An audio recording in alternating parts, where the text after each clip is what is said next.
When you need mealtime inspiration, it's worth shopping Kroger for thousands of appetizing ingredients that inspire countless mouth-watering meals. And no matter what tasty choice you make, you'll enjoy our everyday low prices. Plus, extra ways to save, like digital coupons worth over $600 each week and up to $1 off per gallon at the pump with points. So you can get big flavors and big savings.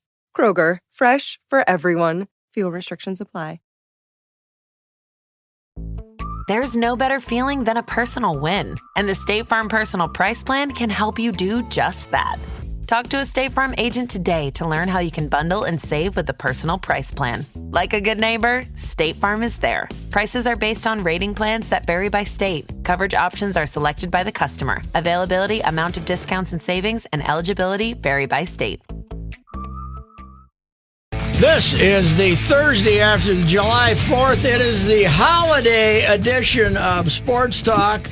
Now, we used to get George Schire in on, try that other one there, George. That one right there. That should be good. Say hello. Hello there, You Patrick. got him? You got George? George Schire used to come in with us on Saturdays, but I don't work Saturdays anymore. A holiday edition. We're calling this the Summer Slam Bam. The AWA Summer Slam Bam. George Schire, AWA expert, is with us. 651-646-8255 later on as we get rolling here. And remember, George has the answers. You have the question. Here's what I love about this segment, Pat, and this is how much I know you love this segment. This is the only time you openly solicit for phone calls. Yes, that's right. Otherwise, I use the Bob H. theory. I don't call you at work. You don't call me at work. George, how's the summer going so far? Hey, the summer's going good. And you know, Reavers, I want to share a story with you about Patrick. Oh, please. When you say that you know he's excited, I remember one Saturday when I came in here maybe a year or two back, and he came out into the lobby to get me, and he says, well, I'm so tired of talking about baseball and football and hockey. He says, we're going to talk some wrestling. That's right. And Beautiful. I'll tell you what, George, if you're not tired about talking about the Twins or even mentioning them, you ain't trying. You're not trying the way things are going. But first, you told me about the break that you take every summer with your bride and make a baseball trip.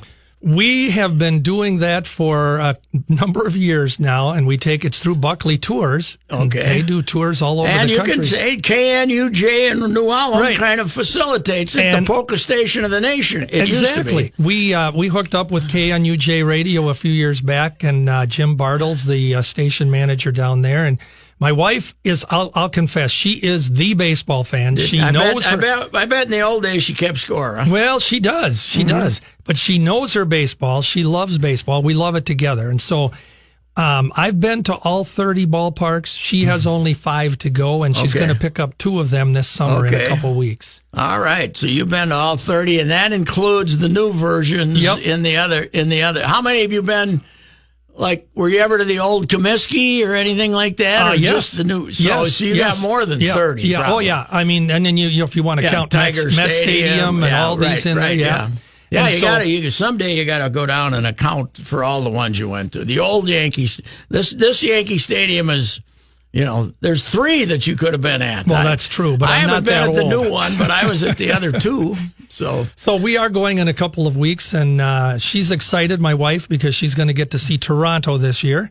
That's one of hers that she hasn't been to. And that's the only time on the trip you're seeing the Twins. Yeah, and we're going to see 2 games there, actually. Okay, just lucked out on that one. And then her next ballpark we're going to see on this trip that's new for her is Pittsburgh, which is my personal favorite of the new ballparks. I love it too. It's the setting is fantastic on a nice summer night, looking at the city down there, overlooking that Allegheny River and the bridges and the downtown landscape. It is my favorite new ballpark. Yeah, I enjoyed it. I always tell the story. My son and I went there in 2006 when the Twins played a 3-game series. First time I was there, and we stayed at a hotel which made it even more memorable, where they were having a furries convention. The people who dress up like animals, and you haven't lived until you walk in a bar and everybody's dressed and just sitting there having a casual conversation, dressed like a cat or some damn thing, or a tiger or something. That would have been something this last weekend. It was a good one.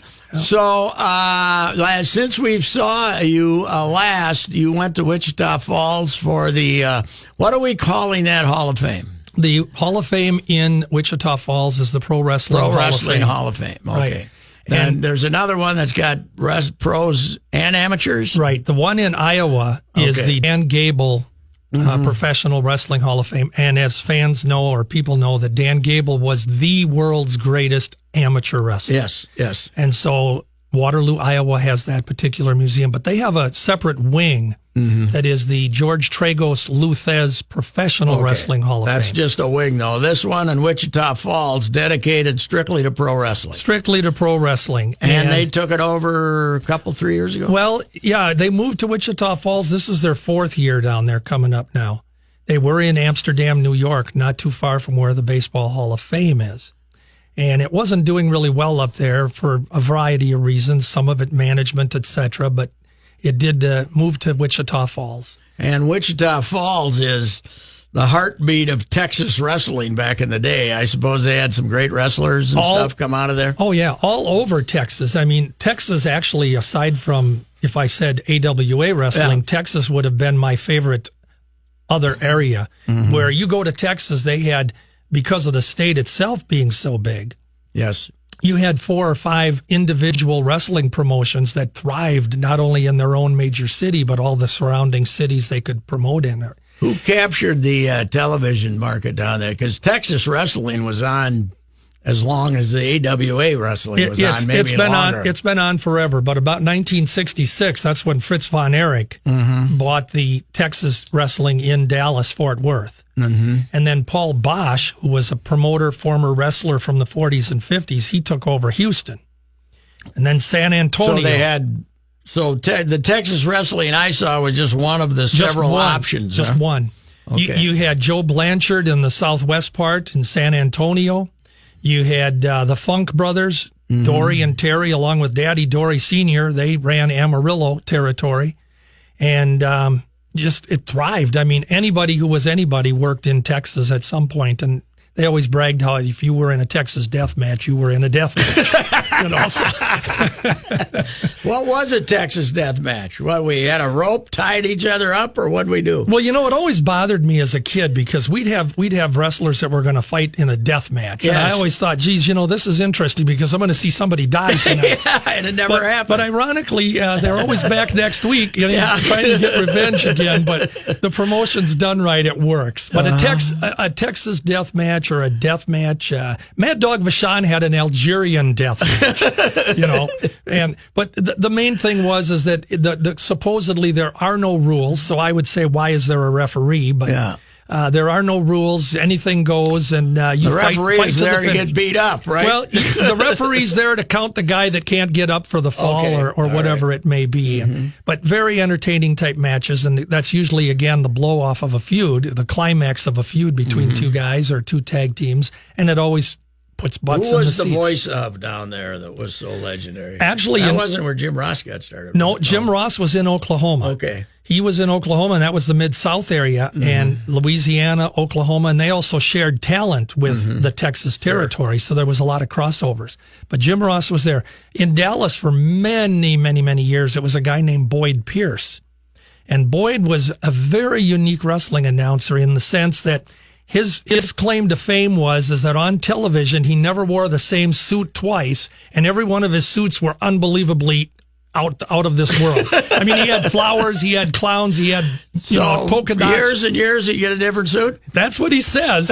And I hooked up with Boyd Pierce back in the late 60s and started trading programs with him. So he was how my original Dallas-Fort Worth contact. He would send me their programs, I would send him our Twin City programs, and thus the story is I now have them all. So. Okay, beautiful. We'll be back with George Schire. This is the Sports Talk version of the Summer Slam Bam here on 1500 ESPN.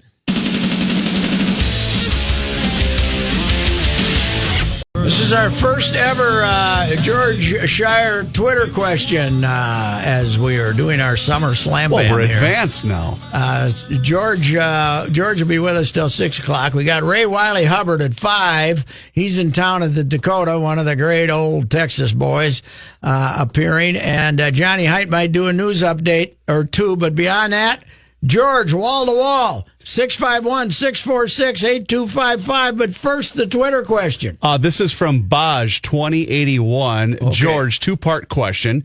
Whatever happened to Otto Wands from the AWA, and was his signature move the steamroller? Indeed, his signature move was the steamroller. Otto Wands, interesting story, and sadly, he just passed away about a year and a half ago. He passed away, but when he came to the AWA, he had ran a promotion in Austria, in Germany, and he went and approached, he always had tours where he'd bring American wrestlers over to work for his organization. Now, he was a real German. A real German, 100%. Okay. Otto Wands. It was Okay. W-A-N-Z, Wands. Yeah, but it pronounced Wands. Yeah.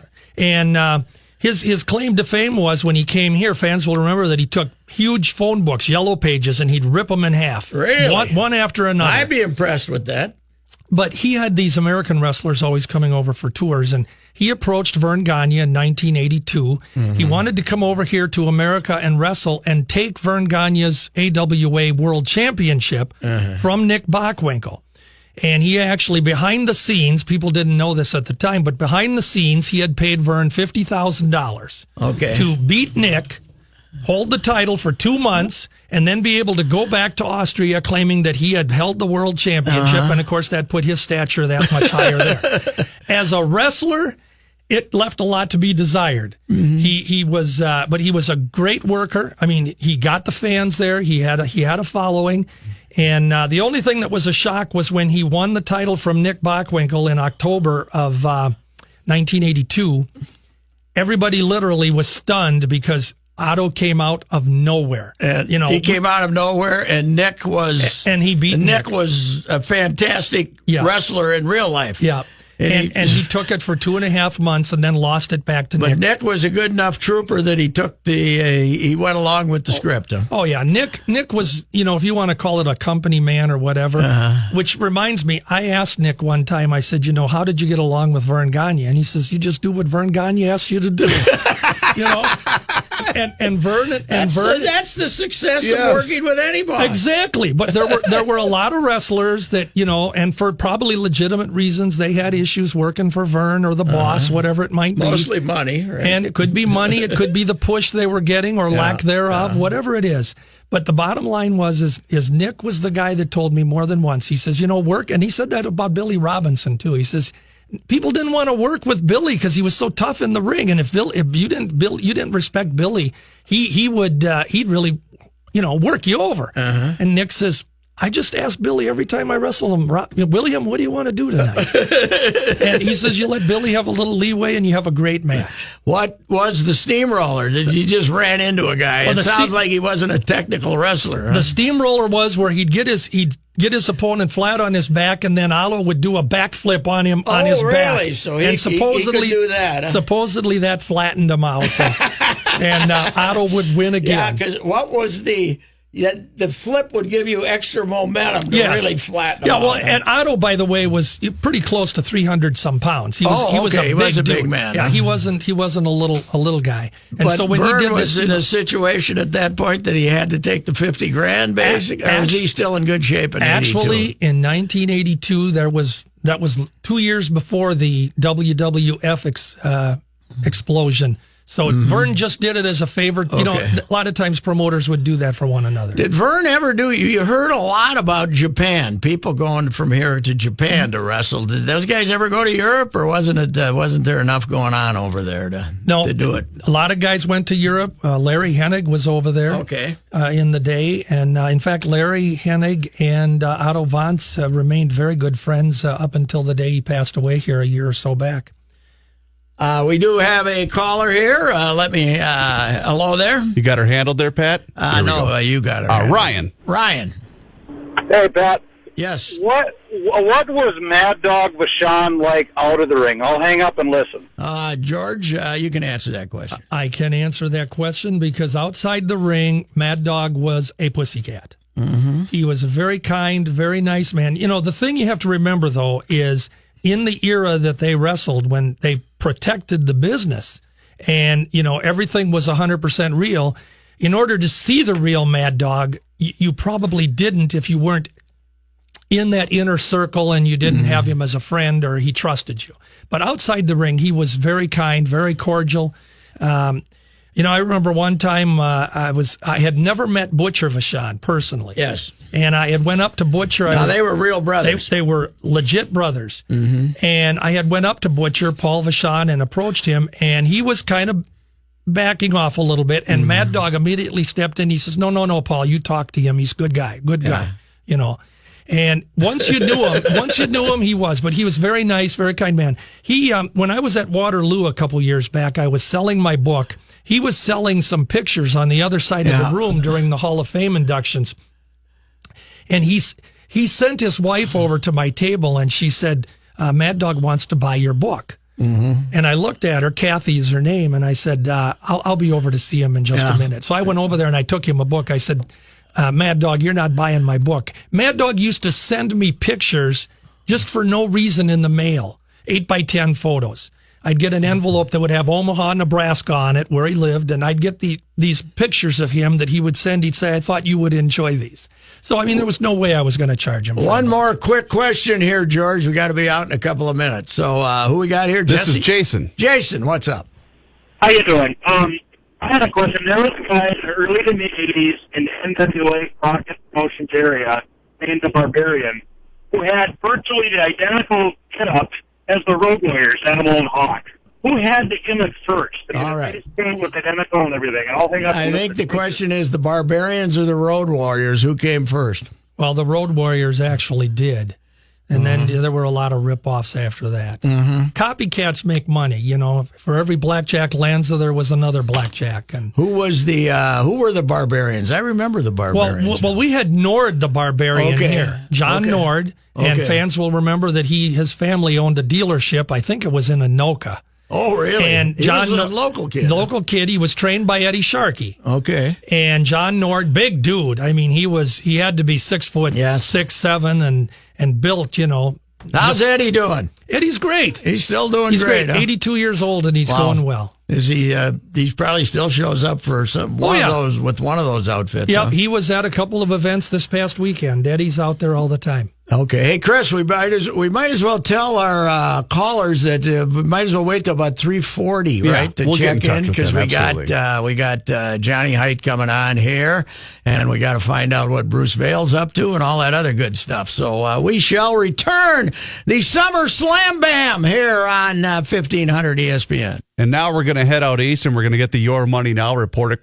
It comes to us courtesy, of Owatonna's own Federated Insurance. Here is Bruce Vail from the Wall Street Journal with Your Money Now. And stocks were higher at today's market close. Investors shrugged off a looming deadline for trade tariffs. The U.S. is set to impose a lot of tariffs on Chinese goods at midnight tonight.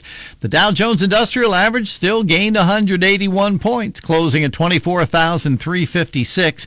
The NASDAQ Composite rose 83 points, more than 1%. The S&P 500 gained 23. Employment in the private sector remained solid in June. The payroll processing company ADP said employers added 177,000 jobs to their payrolls. That was just a little bit less than expected, though. The Labor Department will release its June jobs report tomorrow, and that one will include government jobs. And breaking news tonight, Environmental Protection Agency Administrator Scott Pruitt has resigned amid a series of allegations over ethics and spending. President Trump said Mr. Pruitt's deputy, Andrew Wheeler, would become acting administrator of the EPA on Monday. I'm Bruce Vail with Your Money Now on 1500 ESPN. All righty. Thank you, Bruce. This traffic sponsored by Renai. There's There's nothing going on. There's no traffic. Make it up then. Well, there is one thing. Okay, we have a stall. It's at 94 westbound at Marion Street. The right lane there is partially blocked, so it's a little bit off the road, so be careful with that. Again, a stall 94 westbound at Marion Street. Other than that, everything is light. There's no traffic anywhere, and as my friend Mr. Harrigan said this morning, if you're having problems, it's your own fault. So there you go. Meet the all-new Reusse Sensei tankless water heater, offering an endless supply of hot water, significant energy savings, and Wi-Fi monitoring. Visit tanklessismore.com to see why tankless is more. 5 Eyewitness News weather forecast, 85 tomorrow, then we hit the 90s. Right now, it's 8. Here's Johnny Height with a quick news update on the Summer Slam Bam Show. Thank you, Patrick. It's sunny at 82 degrees. Twins back home tonight, kicking off a 4-game series against the Orioles at Target Field. Aaron Slegers brought back up from Rochester. He'll start this one for the Twins. Righty Andrew Kashner pitches for Baltimore. Should be a good series, Johnny. 2 evenly matched teams. Yeah. I have a quick question for you, I like their sir. lineup better, but... when has your earliest declaration of see you in Fort Myers come? Because are we getting close? Oh, we've already Mother's Day. Past. We've already well past. You haven't given it the official I don't see think in Fort I've been Myers. to. I haven't been to a game to announce it in the press box like I usually do. But Right. I haven't. Yeah, but it's officially over like 3 weeks ago or a month ago. So. Lynx in action tonight. They're playing Los Angeles at the Target Center. Ooh, it'll be jumping. I hope we give them a little better effort than we did a couple of days ago. What was that about, Johnny? Yeah, that was ridiculous. I bet Coach Reeve wasn't happy. You're probably right. I can guarantee it wasn't her fault. Did she use the nobody believed in us after we lost to a team with 1 win? Yeah, well, that's what she'll use tonight if they beat the Sparks. Yeah. Electronic technology might be coming to the Nathan's famous hot dog eating contest. This is right out of wrestling, George. Listen to this story. Rick Shea, the president of Major League Eating, which sanctions the event, Major League Eating, told ESPN today that, quote, yesterday's incident might be the impetus to bring competitive eating into the digital age. Mm-hmm. The original hot dog and bun count for Joey Chestnut was 64, but eventually was increased to a record 74 when it was discovered that 2 cleared plates were missed. Competitor Carmen... How do you miss a plate of dogs, Johnny? No idea. Uh-huh. Competitor Carmen Sincotti was slighted even more. His unofficial count was 45. Officially, he ended with 64. Wow. And this affected the betting line, right? Uh-huh. Shea said, we were embarrassed. And while even NFL referees make mistakes at the highest level, we have to show an effort to change the old way. This isn't your father's hot dog eating contest. ESPN reported earlier in the week that offshore sports books had taken more than $1 million in bets on the contest. Chestnut going from 64 hot dogs and buns to 74 instantaneously made winners out of those who took the over and losers for those who bet the under.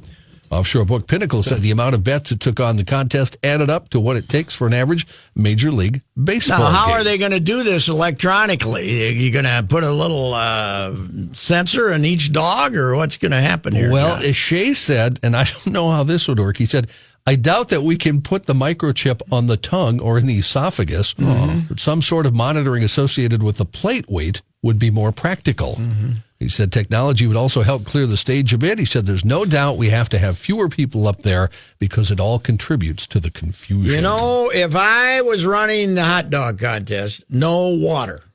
You cannot water the bun. I want them all to choke to death. You cannot water the bun. The idea of they're not eating them, they're swallowing them. That's true. What's the difference? Because you're supposed to eat it says hot dog eating contest. It doesn't say hot dog swallowing contest. I'd get one of those big buns, that are way bigger than the dog, and make them eat in polite fashion. That's swallowing, yours no chewing. You know how crazy Bill Musselman was? As far as attractions, and he had the pregame, Sweet Georgia Brown and the whole thing, but he was his second and third, maybe fourth year here. He started the Pillsbury Classic out at Met Center. They had a 4-team tournament. They brought in good teams and had a 4-team tournament. But he somehow ran across this guy who could really eat pizzas. He was like a fantastically large guy. He should say, you should see this guy eat pizzas. So he His halftime entertainment was a guy eating pizzas. Wow. And the guy just woofing down pizzas. And of course, we're such rubes. We ate. We loved it, didn't we? No, well, the fans did, but the university was very offended by the gluttony and everything. So he was. Were they worried he was going to choke to death? He was told that they could no longer have the pizza eater as part of his halftime show. Man. News notes from today. Big breaking news this afternoon. Scott Pruitt. Man. They finally got rid of him. Resigning from his position leading the Environmental Protection Agency after months of high-profile controversy regarding his spending, ethics, and management at the agency. What finally got him? Well, we're not sure. Actually, President Trump announced it in a tweet, and all he said was, "I've accepted the resignation of Scott Pruitt. Within the agency, Scott has done an outstanding job, and I will always be thankful to him for this." He says the Senate had confirmed, of course, the deputy Andrew Wheeler. So on Monday, Wheeler will take over as acting administrator of the EPA. I read something this weekend about some latest. I think some of his employees had turned on him, right? And then I know what it was. So they were seeking he was seeking retribution. He fired these people for no reason. For no reason, yeah. And the woman confronted him in the restaurant. Yes. The mother. So I'm sure that's not very good pub for the president either. Pruitt engulfed in high-profile scandals, under fire by both parties in recent months regarding spending taxpayer money. His close relationships with lobbyists and industry and allegations he used government resources and staff for personal gain. He's also facing more than a federal dozen investigations over the controversies, including from the Office of the Inspector General, the U.S. Office of Special Counsel, and the House Oversight and Government Reform I know what Committee. it was. One of his latest was he had employees putting his hotel rooms on their credit cards and then waiting forever to reimburse them.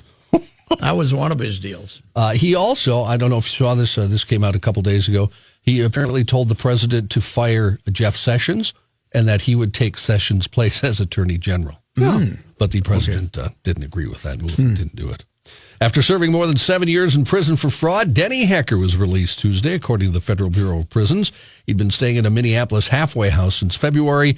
He was sentenced in 2011 to 10 years in prison for his crimes, which included defrauding lenders out of millions by falsifying loan documents. His initial release date scheduled for July 2019, but it was later changed to July 2018. Bureau of Prisons representatives declined to explain the change last year. The Bureau did not return messages seeking comment yesterday.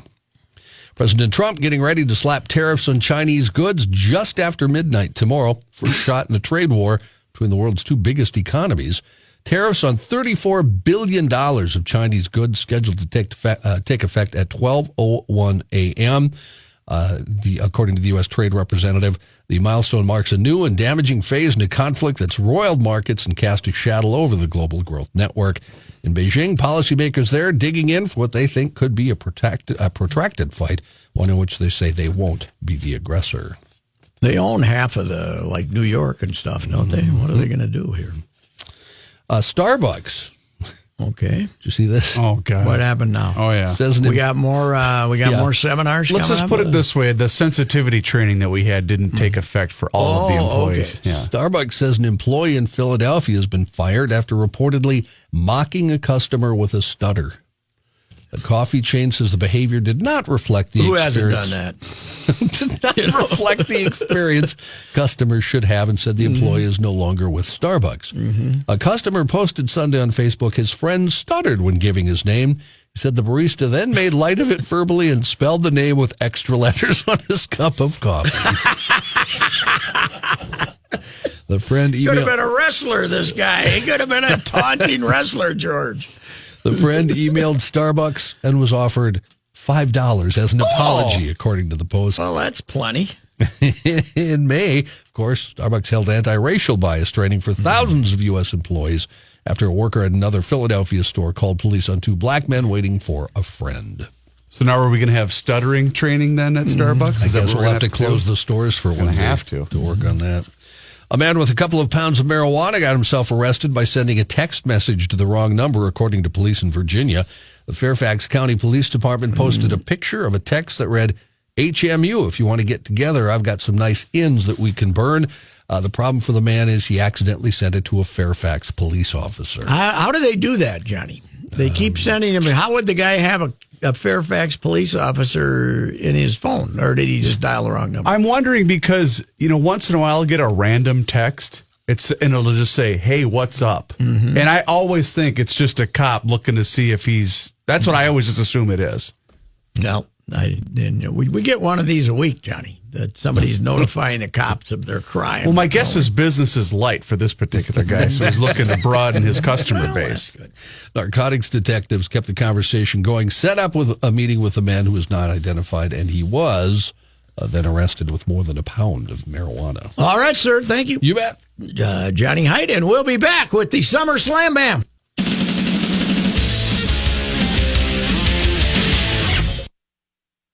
George Schire is in for a couple more hours here of AWA Wrestling Talk. We'll talk about George's newest book and his almost newest book. They're both on the burner here in a minute. But first, we have Dan. Dan, what's up?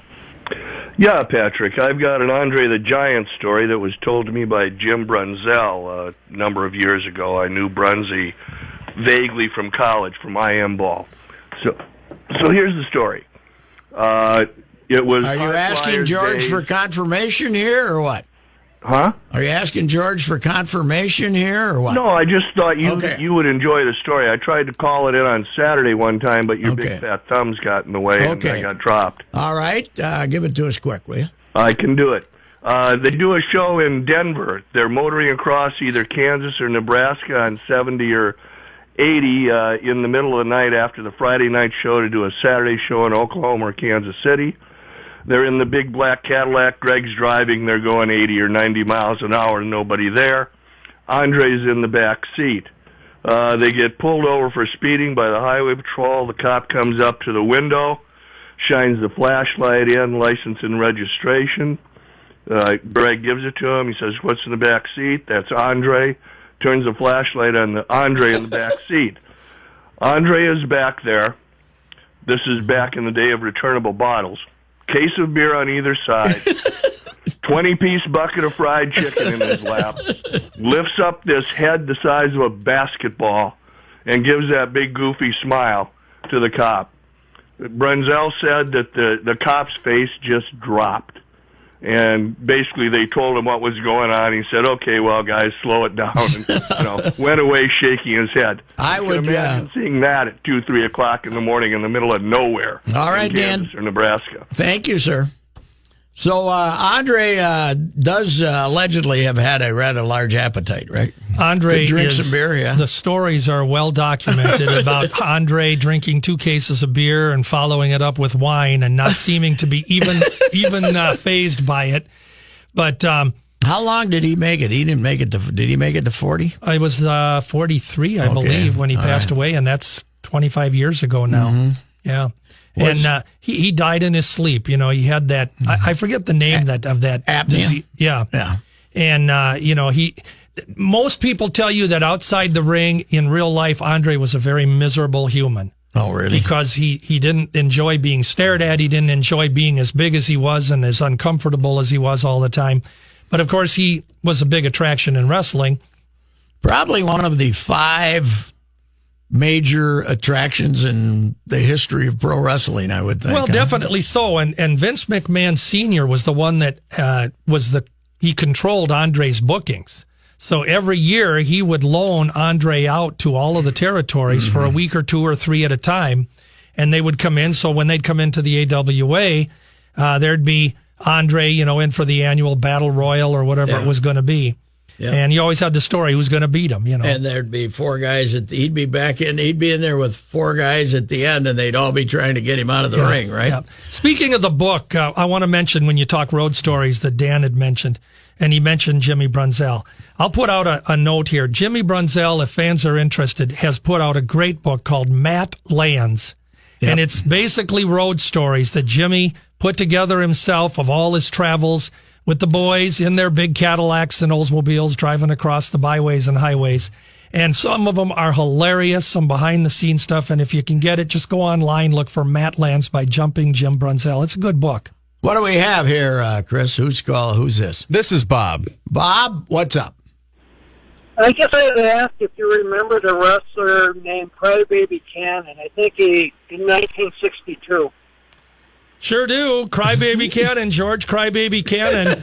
His gimmick when he worked here for Vern was that when he didn't often win, and when he'd lose, which was often, he would literally sit in the middle of the ring on his fanny, and he would start to cry. Okay. Thus the name Crybaby Cannon. He went on to be a great wrestling manager, though, and he also did continue to wrestle, but he went on to be a great wrestling manager, mostly in the Detroit territory, working for the Sheik. Still called Crybaby Cannon? Still called Crybaby Cannon. He also managed one version of the Kangaroos, Al Costello and Don Kent, back in the late 70s, and they did work some Chicago AWA I cannot remember this cards. guy. How long was he around here? Oh, he was around here for about maybe 2-3 years in the early 60s. So he anytime he lost, which was all the time, he would sit in the ring and cry.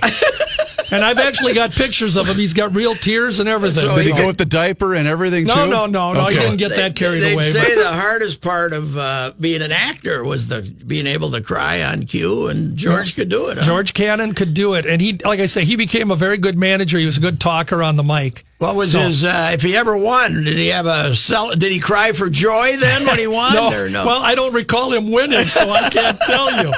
Well, everybody came to see him sit in the middle. Right. Nobody wanted to see him win, right? They all wanted. So how did the crowd?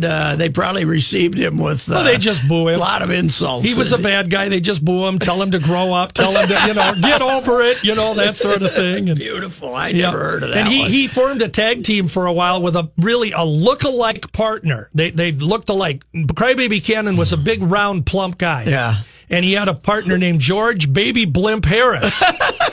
And they wrestled. They lost all the time. No, they actually had some winning, but this was down in the southern part of the country, and they wrestled as the Harris brothers, Crybaby and George Harris. Oh, okay. So they had different lives. All right. We'll be back.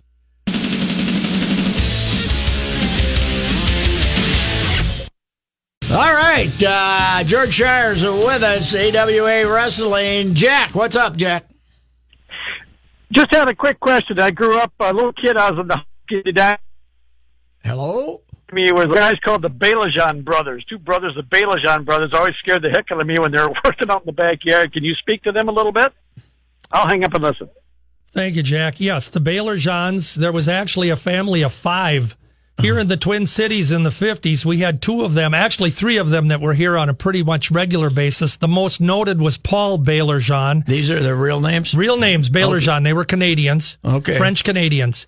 And if you look at Belajan, you'd never pronounce it the way it looks. But Paul Belajan was kind of a strong guy, and then he had his brother Tony, and there was Adrian, the younger Belajan here. But there was also another one, and I guess he did wrestle here a little bit too. It was Lionel Belajan. But there were a total of 5 of them. They were big stars in the 50s. And they lived here? They were in Canada, but they did work for the Minneapolis Wrestling Club at times.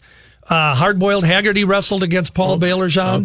Vern Gagne teamed with him. They were probably good guys. Yep. Oh, yeah, very much. Very popular family. And, the Belajans, I can't remember them either. Of course, not all French-Canadian families were good guys. We did have the Butcher and Mad Dog. Well, the Butcher and the Mad Dog, but remember, they were from Algeria. We did not admit they were from French. No, they were from French Canada. They were from Quebec, though, right? Yeah, from Quebec, however you want to say it. We were talking about Mad Dog earlier. I was going to tell the little story about I was in this drinking league that bowled on Wednesdays. It was see how much you could drink, and then you bowled. And on Wednesday afternoons, and all the money for the bowling went into the kitty for the end of the year party. And we had it at Southview Country Club, and Marty was still in the league then. Sure. And Marty lined up Mad Dog to be the entertainment, singing. And Mad Dog, I'll remember Mad Dog singing Wagon Wheels, which is one of the most sentimental songs of all time. Yep. And we were like Crybaby, whatever. Crybaby Cannon. We were like Crybaby Cannon. We were all drunk and crying as Mad Dog sang Wagon Wheels to us. And, Butcher Vachon, his brother, had a great voice. Really? They used to go, when they wrestled in St. Paul, they would always go over to Gallivan's in downtown St. Paul. Yeah. They would go over there after the matches, and if you went in there after the St. Paul Auditorium matches, you'd hear Butcher bellowing out at the top of his lungs, and he had a great voice. And of course, their sister Vivian, she also she actually had a record that she recorded, and she had a good voice as well. Briefly married to? She was married to Buddy Wolf. Buddy Wolf, briefly married to Buddy Wolf. Yep. Yes, that's right. And Buddy Wolf, one of the two guys that fought Muhammad Ali down in Chicago. That is Buddy correct. Wolf and Buddy Wolf and Kenny J. Our guy Kenny J. Yep. Yes.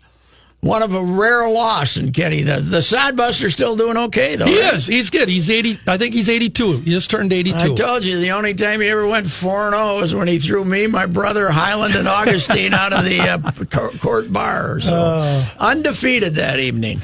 All right, we shall return the Summer Slam Bam here. We're going to have Ray Wiley Hubbard on about 5, but beyond that, it's George for the entire hour.